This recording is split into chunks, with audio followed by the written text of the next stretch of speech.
The first time I heard George Lewis play Burgundy Street Blues, I was enthralled, and I decided that I really wanted to make music like that myself.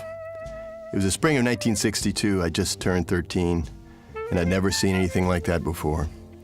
The place was Preservation Hall. It was just a kind of hole-in-the-wall, splintery floors, a few benches, a lot of old, dark, smoky paintings on the wall, and 5 or 6 musicians who were playing the most extraordinary music I'd ever heard in my life. And of course, there was George Lewis on the clarinet. The sound of his clarinet was something absolutely angelic, and I was taken with a passion for that music that has never left me. It wasn't long after that I got my hands on my first clarinet, and I began to learn the music. George Lewis took me under his wing. I took lessons with him and learned at the feet of all those wonderful old masters. It was the beginning of my apprenticeship alongside some of the city's legendary old black jazzmen. They became my idols, my mentors. They taught me about their music, of course, but they taught me more than that. They taught me about their world, their neighborhoods, their humor, their anger, their courage in the face of poverty and prejudice and sickness and death. But most of all, they taught me their humanity. They called themselves the Men's. Well, my father's the one who brought me to the Men's. He's one of these tragic, romantic kind of Southern figures you'd meet in a Tennessee Williams play. He was a journalist and a writer. He had a great early career in the magazine business in New York. He was a real rabble-rouser in the early civil rights movement, a fiery polemicist and a committed believer in racial equality. Well, that made life a little difficult for him in the South, and that's one of the reasons he moved up north in the 1940s. But after a few years there, he decided he wanted to go back south, work on a local paper, and write the great American novel. I guess that was a big turning point in his life. He wrote a couple of novels, but they did not have the success he'd hoped for, and his failure as a novelist really threw him off track. After his newspaper folded, he was really flailing around for a new direction in his life. And that's the point where he discovered Preservation Hall, which was just beginning in an old art gallery on St. Peter Street. And he was so taken with the music. He'd actually known some of these players, George Lewis and Jim Robinson, Slow Drag Pavageau. He'd heard them in New York when he was younger.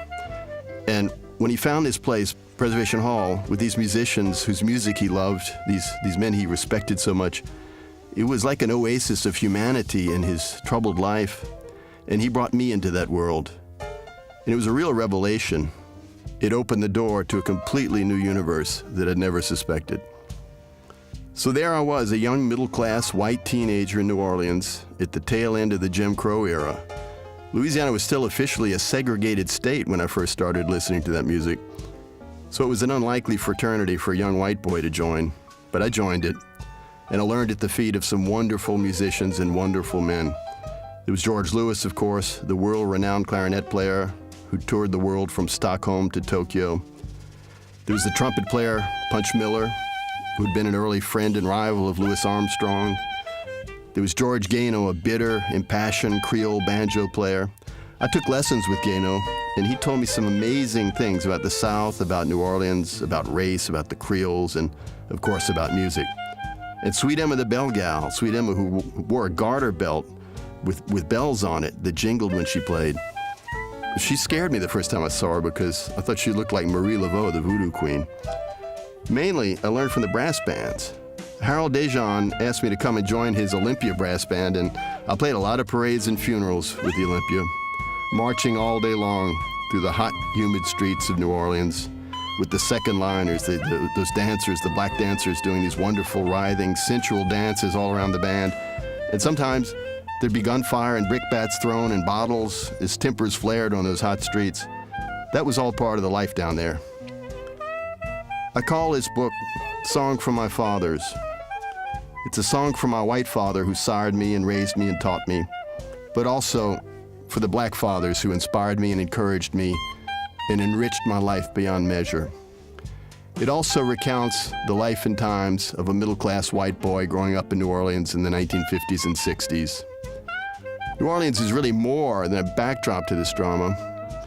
It's perhaps a central player, because this story could not have taken place in any other city in the world.